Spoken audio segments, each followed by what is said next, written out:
യഥോധർമ്മ തതോ ജയ. ഭക്തസജ്ജനങ്ങളെ പ്രണാമം. തുടർന്ന് വരുന്ന മഹാഭാരത കഥകളിൽ കഴിഞ്ഞ ഭാഗത്ത് പ്രധാനമായും പ്രതിപാദിച്ചത് തീർത്ഥാടനത്തിലായിരുന്ന പാണ്ഡവർ തീർത്ഥാടനം പൂർത്തിയാക്കി കാമ്യകവനത്തിലേക്ക് തിരിച്ചു വരുന്നതും കാമ്യകവനത്തിലെത്തിയ പാണ്ഡവരെ പൗരപ്രമുഖരായ ആൾക്കാർ വന്നു കാണുന്നതും അതിനോടൊപ്പം ദ്വാരകയിൽ നിന്ന് കൃഷ്ണൻ സത്യഭാമയോടൊപ്പം അവിടെ എത്തുന്നതും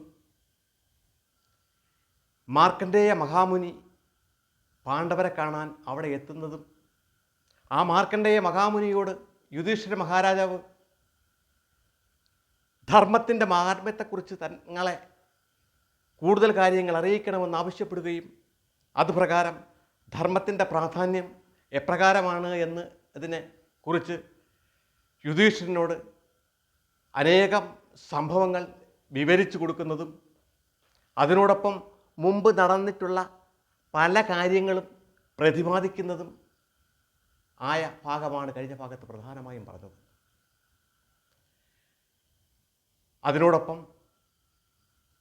മാർക്കണ്ഡേയ മഹാമുനി ഒരു പുരുഷനെ സംബന്ധിച്ചിടത്തോളം അവന് ശ്രേഷ്ഠമായ കർമ്മം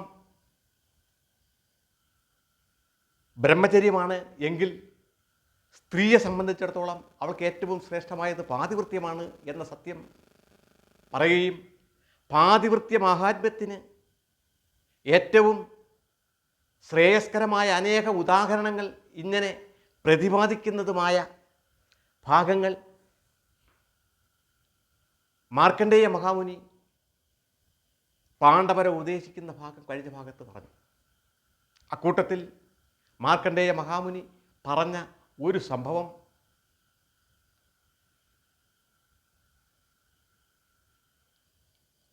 യോഗിവര്യനും ബ്രഹ്മചാരിയുമായ ഒരു ബ്രാഹ്മണൻ തൻ്റെ ബ്രഹ്മചര്യ മഹാത്മ്യത്താൽ സൃഷ്ടിച്ചുള്ള സിദ്ധി മുഖേന ഒരു വൃക്ഷച്ചുവറ്റിൽ വിശ്രമിക്കുന്ന സമയത്ത് വൃക്ഷത്തിൻ്റെ മുകളിൽ പക്ഷി കാഷ്ടിക്കുന്നതും ആ പക്ഷി കാഷ്ടം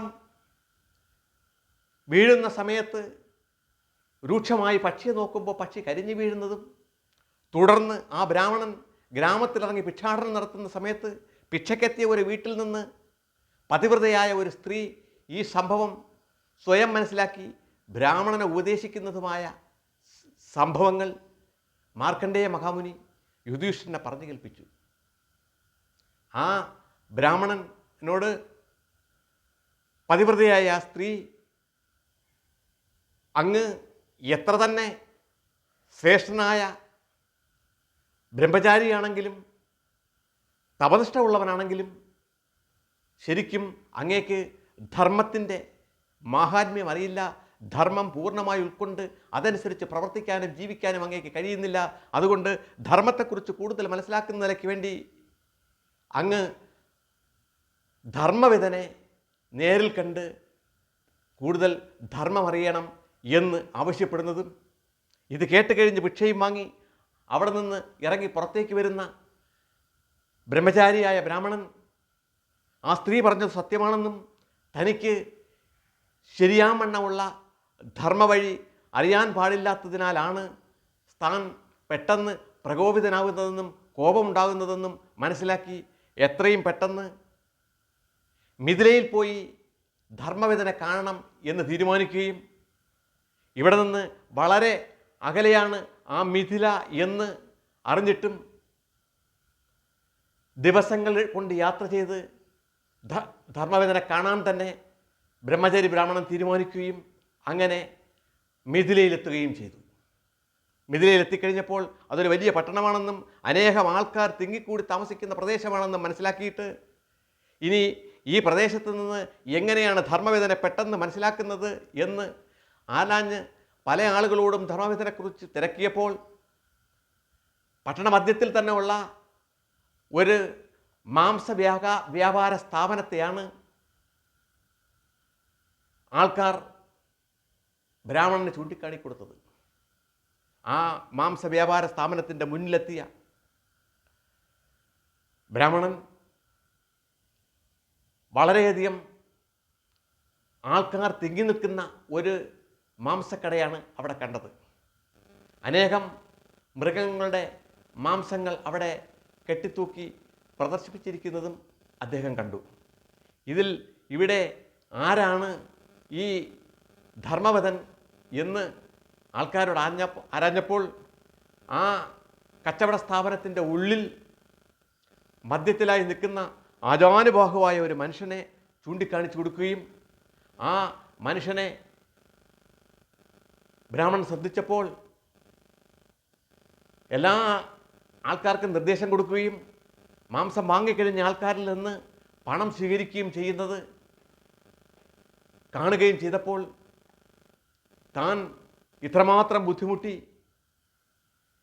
ദിവസങ്ങളെടുത്ത് ഇവിടെ വന്നത് വെറുതെ ആയല്ലോ എന്ന് തോന്നുകയും ഈ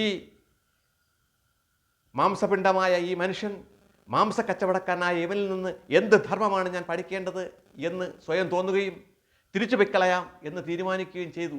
എങ്കിലും അല്പസമയം ആലോചിച്ചിട്ട് ഇത്രയും ബുദ്ധിമുട്ടി ഈ പ്രദേശത്ത് എത്തിയ സ്ഥിതിക്ക് ഞാൻ അദ്ദേഹത്തെ കണ്ടിട്ട് തന്നെ പൊയ്ക്കളയാം എന്ന് തീരുമാനിച്ച് ആ കച്ചവട സ്ഥാപനത്തിൽ നിന്ന് അല്പം മാറി തിരക്കൊഴിഞ്ഞതിന് ശേഷം കാണാമെന്ന് തീരുമാനിച്ച് അങ്ങനെ നിൽക്കുകയും എന്നാൽ അല്പസമയത്തിനുള്ളിൽ തന്നെ ധർമ്മവധൻ ആ കച്ചവട സ്ഥാപനത്തിൽ നിന്നിറങ്ങി ഈ ബ്രാഹ്മണൻ്റെ അടുത്തെത്തുകയും എനിക്ക് വേണ്ടി അങ്ങ് ഇവിടെ അല്പസമയമെങ്കിലും കാത്തു നിൽക്കേണ്ടി വന്നതിൽ എന്നോട് ക്ഷമിക്കണം എന്ന് പറഞ്ഞ് അദ്ദേഹത്തെ ആദരപൂർവം വണങ്ങിയതിന് ശേഷം അങ്ങ് വന്നതെന്തിനാണ് എന്ന് എനിക്ക് മനസ്സിലായി. ഒരു സ്ത്രീയുടെ ഉപദേശപ്രകാരമാണ് അങ്ങ് ഇവിടെ എത്തിയതെന്നും അങ്ങ് എന്ത് കാര്യമാണ് എന്നിൽ നിന്ന് പ്രതീക്ഷിക്കുന്നതെന്നും എല്ലാം എനിക്ക് മനസ്സിലായി. അത് നമുക്ക് ഇവിടെ നിന്ന് സംസാരിച്ചാൽ അത് ഉചിതമാവില്ല. നമ്മുടെ വീട്ടിലേക്ക് പോകാം.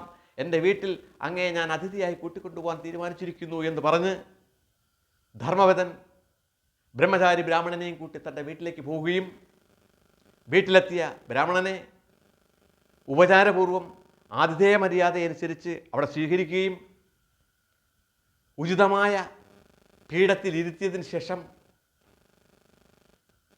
അദ്ദേഹത്തോട് ഇപ്രകാരം പറഞ്ഞു: അല്ലയോ ശ്രേഷ്ഠ ബ്രാഹ്മണ, അങ്ങ് ധർമ്മത്തിൻ്റെ മാഹാത്മ്യത്തെക്കുറിച്ച് അറിയുന്നതിലേക്ക് വേണ്ടിയാണ് എൻ്റെ അടുത്ത് വന്നത് എന്നെനിക്ക് മനസ്സിലായി. അതിവിശാലമായി ധർമ്മ മാഹാത്മ്യം ഞാൻ അങ്ങനെ പഠിച്ചിട്ടൊന്നുമില്ല. പക്ഷേ എനിക്കറിയാവുന്ന ധർമ്മത്തിൻ്റെ പ്രസക്തി എന്താണെന്നതിനെ കുറിച്ച് അങ്ങക്ക് ഞാൻ ബോധ്യമാക്കി തരാം. ധർമ്മത്തിലൂടെ മാത്രം ചലിക്കുന്ന ഒരു വ്യക്തിക്ക് മാത്രമേ ഏതെങ്കിലും വിധത്തിൽ മോക്ഷവും ഉയർച്ചയും സിദ്ധിയും എന്തും ഉണ്ടാവുകയുള്ളൂ. പക്ഷേ ധർമ്മം ഓരോ മനുഷ്യർക്കും എല്ലാ കാര്യങ്ങളും എല്ലാ മനുഷ്യർക്കും ധർമ്മമായി ഭവിക്കുകയില്ല. ഓരോ ആശ്രമങ്ങളിലും ഉള്ള വ്യക്തികൾക്ക് ഓരോ വിധത്തിലാണ് ധർമ്മം. ബാല്യത്തിൽ ഒരു മനുഷ്യന് ധർമ്മമായിരിക്കുന്ന കാര്യം യൗവനത്തിൽ ധർമ്മമാവണമെന്നില്ല. യൗവനത്തിൽ ധർമ്മമായിരിക്കുന്ന കാര്യം വാർദ്ധക്യത്തിൽ ധർമ്മമാവണമെന്നില്ല. അങ്ങനെ ധർമ്മത്തിൻ്റെ കാര്യങ്ങൾ വ്യവസ്ഥകൾ വ്യത്യസ്തമായി ഇങ്ങനെ ഭവിക്കും. എനിക്ക് ധർമ്മമാകുന്ന കാര്യങ്ങളൊന്നും അങ്ങേക്ക് ധർമ്മമാവണമെന്നില്ല. അതിന് ഉദാഹരണമായി ഞാൻ അങ്ങേക്ക് തോന്നിയ ഒരു സംശയം കൂടെ തീർക്കത്തക്ക രീതിയിൽ ഇപ്പോൾ മറുപടി പറഞ്ഞു തരാം.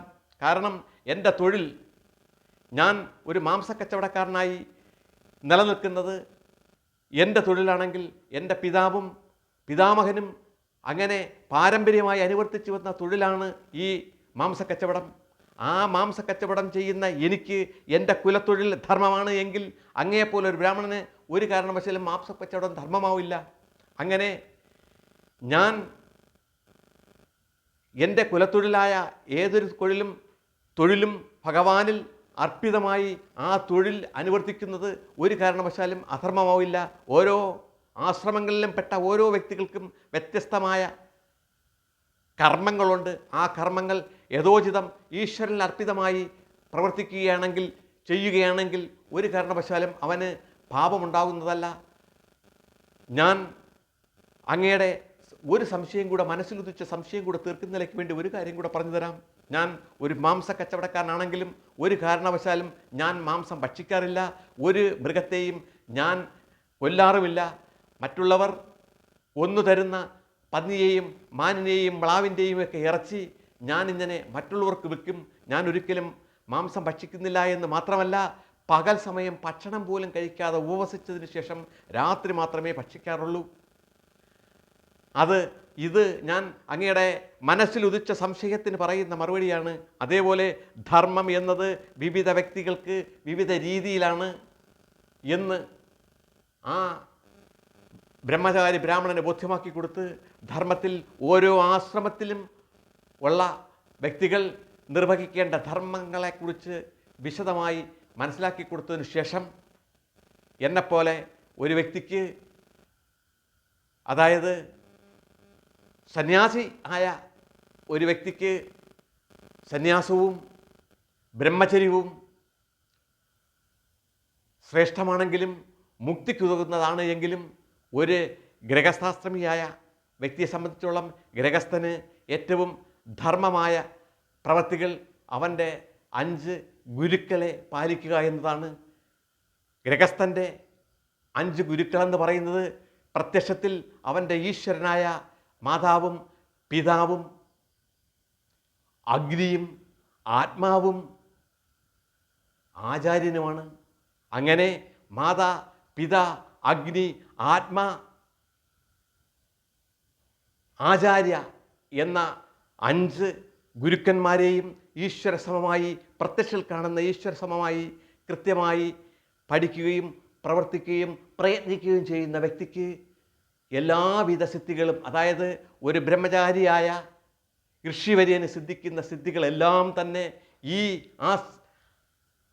അതായത് എല്ലാ കുടുംബജീവിതം നയിക്കുന്ന യാതൊരു വ്യക്തിക്കും സിദ്ധിക്കുകയും എല്ലാവിധ ഐശ്വര്യങ്ങളുണ്ടാവുകയും മാത്രമല്ല അവന് മുക്തി ഉണ്ടാവുകയും ചെയ്യും എന്ന് ബ്രഹ്മചാരി ബ്രാഹ്മണന് ധർമ്മവിധൻ ബോധ്യമാക്കി കൊടുത്തതിന് ശേഷം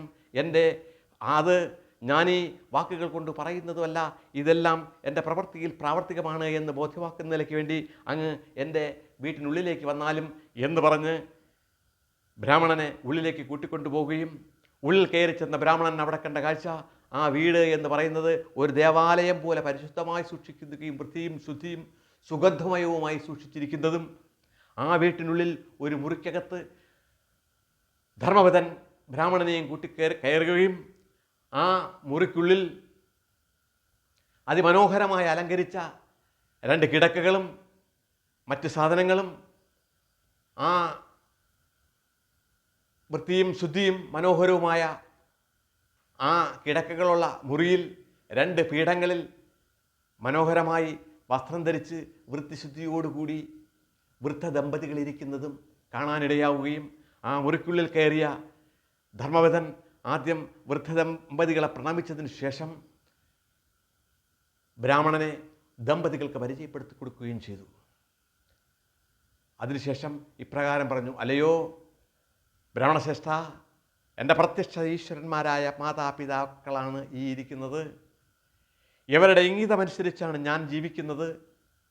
ഇവരുടെ ഇംഗിതമനുസരിച്ച് തന്നെയാണ് എൻ്റെ ഭാര്യയും എൻ്റെ മക്കളും പ്രവർത്തിക്കുന്നത്, പ്രയത്നിക്കുന്നത്.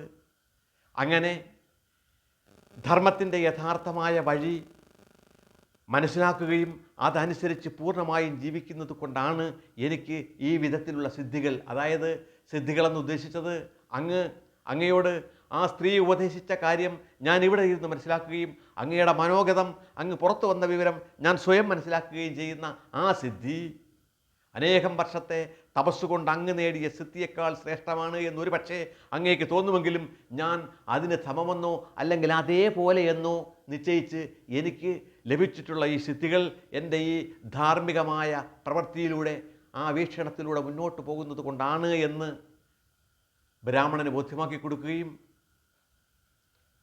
അതിനോടൊപ്പം കൂടുതൽ കാര്യങ്ങൾ ധർമ്മത്തിൻ്റെ വിശദമായ വിപുലമായ വഴികളെക്കുറിച്ച് ബ്രാഹ്മണന് ബോധ്യമാക്കി കൊടുക്കുകയും ചെയ്തു.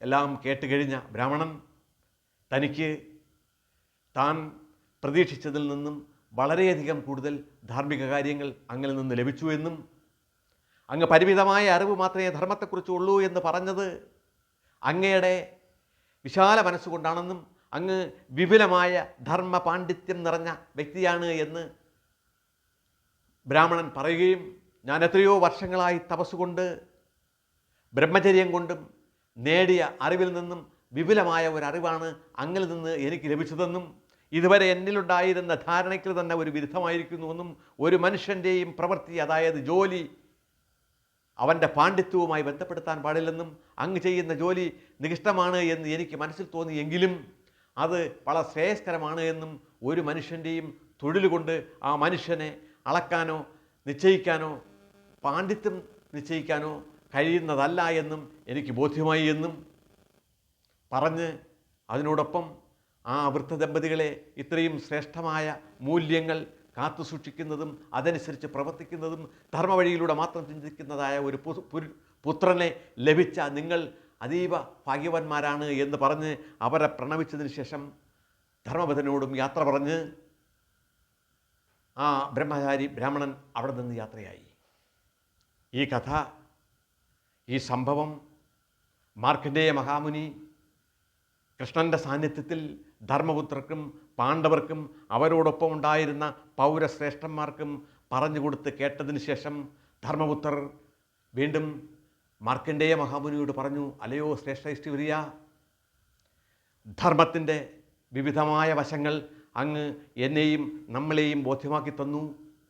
അങ്ങനെ ദാനമാഹാത്മ്യത്തെക്കുറിച്ചുകൂടെ എന്നെ അറിയിച്ചാലും എന്ന് പറയുകയും അത് കേട്ടുകഴിഞ്ഞ മാർക്കണ്ഡേയ മഹാമുനി യുധിഷ്ഠിരനോടായി പറഞ്ഞു, അല്ലയോ യുധിഷ്ഠിര, ധർമ്മത്തിൻ്റെ ഒരു വഴി ആണ്, ധർമ്മത്തിന് വിവിധ വഴികളുണ്ടെങ്കിലും അതിലൊരു വഴിയാണ് ദാനധർമ്മമെന്നും ഏറ്റവും ശ്രേയസ്കരമായ ധർമ്മമാണ് ദാനമെന്നും പക്ഷേ ദാനം ചെയ്യുന്നത് സൂക്ഷിച്ചാവണമെന്നും ആ അർഹതപ്പെട്ടവന് മാത്രമാണ് ദാനം ചെയ്യേണ്ടതെന്നും ഒരു കാരണവശാലും അധാർമികമായി സമ്പാദിച്ച ഒരു മുതലും ദാനം ചെയ്തതുകൊണ്ട് ദാനത്തിൻ്റെ ശ്രേഷ്ഠമായ ഫലങ്ങൾ ലഭിക്കുകയില്ലെന്നും ദാനം കൊണ്ട് ദാനം ചെയ്യുന്നത് വഴി മനുഷ്യനിലുണ്ടായിരിക്കുന്ന പാപകർമ്മങ്ങൾ ഇല്ലാതെയാവുകയും മോക്ഷപ്രാപ്തിയിൽ എത്തുകയും ചെയ്യുന്ന ഏറ്റവും എളുപ്പമായ മാർഗമാണ് ദാനമെന്നും പക്ഷേ ദാനം സത്യധർമ്മ നീതിയിലൂടെ യഥാർത്ഥമായി പ്രയത്നിച്ച് കിട്ടുന്ന അധ്വാന ഫലത്തിൻ്റെ ഭാഗം മാത്രമേ ദാനം ചെയ്യാൻ പാടുള്ളൂ എന്നും ഏതെങ്കിലും ഒരു വസ്തു വിവിധ ആൾക്കാർക്ക് ഒരുമിച്ച് ദാനം ചെയ്യാൻ പാടില്ലെന്നും ഒരു വസ്തു ഒരാളിന് മാത്രമേ ദാനം ചെയ്യാൻ പാടുള്ളൂ എന്നും ദാനങ്ങളിൽ ഏറ്റവും ശ്രേഷ്ഠം അന്നദാനമാണെന്നും അന്നദാനവും നൽകേണ്ടത് അന്നം ഒരു നേരത്തെ ആഹാരത്തിന് പോലും നിർവാഹമില്ലാതെ പ്രയത്നിക്കുന്ന അവർക്കാണ് ദാനം ചെയ്യേണ്ടതെന്നും ഇഷ്ടം പോലെ തന്നെക്കാൾ ശ്രേഷ്ഠമായ ഭക്ഷണം ഉണ്ടാക്കി കഴിക്കാൻ പ്രാപ്തമായ വ്യക്തികൾക്ക് ഭക്ഷണം അന്നം ദാനം ചെയ്തതുകൊണ്ട് യഥാർത്ഥമായി ലഭിക്കേണ്ട പുണ്യം ലഭിക്കുന്നതല്ലെന്നും പുണ്യം ലഭിക്കണമെങ്കിൽ തന്നെക്കാൾ ഭക്ഷണശേഷി കുറഞ്ഞ വ്യക്തികൾക്ക് ദാനം ചെയ്യുന്നത് കൊണ്ടാണ് ആ യഥാർത്ഥ പുണ്യഫലം ലഭിക്കുന്നതെന്നും മനുഷ്യർക്ക് മാത്രമല്ല ഈ അന്നം ദാനം ചെയ്യേണ്ടതെന്നും ഈ പ്രകൃതി എന്ന് പറയുന്നത്, ഈ പ്രപഞ്ചമെന്ന് പറയുന്നത്, ഈ ഭൂലോകമെന്ന് പറയുന്നത് ഇവിടെ ജനിച്ച് വളർന്ന് ജീവിക്കുന്ന സർവ്വജീവജാലങ്ങൾക്കും തുല്യമാണെന്നും ഏതെങ്കിലും ജീവജാലങ്ങൾ ഒരു നേരത്തെ ഭക്ഷണത്തിന് വേണ്ടി നിർവാഹമില്ലാതെ അലയുകയാണെങ്കിൽ അവർക്ക് ആണ് ഭക്ഷണം ദാനമായി നൽകേണ്ടതെന്നും അങ്ങനെ ദാനം നൽകുന്ന ഏതൊരു വ്യക്തിയും ദാനത്തെക്കുറിച്ച് സ്വയം അഭിമാനിക്കാനോ പ്രശസ്തി നേടാനോ പേരിന് വേണ്ടിയോ ഒരു കാരണവശാലും ദാനം ചെയ്യാൻ പാടില്ലെന്നും ദാനം നൽകിയതിനെക്കുറിച്ച് ഓർത്തൊരു കാരണവശാലും ദുഃഖിക്കാൻ പാടില്ലെന്നും ദാനം എന്നത് നൽകിയവൻ ഒരിക്കലും വീണ്ടും സ്മരിക്കേണ്ടതല്ലെന്നും അത് വാങ്ങിയവൻ സ്വീകരിച്ചവനാണ് ദാനത്തെക്കുറിച്ച് ദാനം സ്വീകരിച്ചയാളിന് കൊടുത്തയാളിനെ കുറിച്ച് ഓർക്കുകയും അത് സ്മരിക്കേണ്ടതെന്നും അതിവിശാലമായി ദാനത്തിൻ്റെ മഹാത്മ്യത്തെക്കുറിച്ച് മാർക്കണ്ഡേയ മഹാമുനി എല്ലാവരോടും യുധിഷ്ഠിരനോടും അവിടെ ഉണ്ടായിരുന്ന എല്ലാവരോടുമായി വിശദീകരിച്ചു കൊടുക്കുകയും ഇങ്ങനെ വളരെ ശ്രേഷ്ഠമായ ഈ മാർക്കണ്ഡേയ മുനിയുടെ പ്രഭാഷണം കേട്ടിരുന്ന എല്ലാ വ്യക്തിത്വങ്ങളും വളരെ സന്തോഷരാകുകയും ഇത് കേട്ടിരുന്ന കൃഷ്ണനും സത്യഭാമയും എല്ലാവരോടും യാത്ര പറഞ്ഞ് ദ്വാരയിലേക്ക് പോവാൻ എണീക്കുകയും ആ സമയത്ത് പ്രത്യേകമായി പാഞ്ചാലിയെ വിളിച്ച്, അല്ലയോ സോദരി, നിൻ്റെ ഈ കഷ്ടങ്ങൾക്കെല്ലാത്തിനും അറുതി ഉണ്ടാകുമെന്നും നീ വീണ്ടും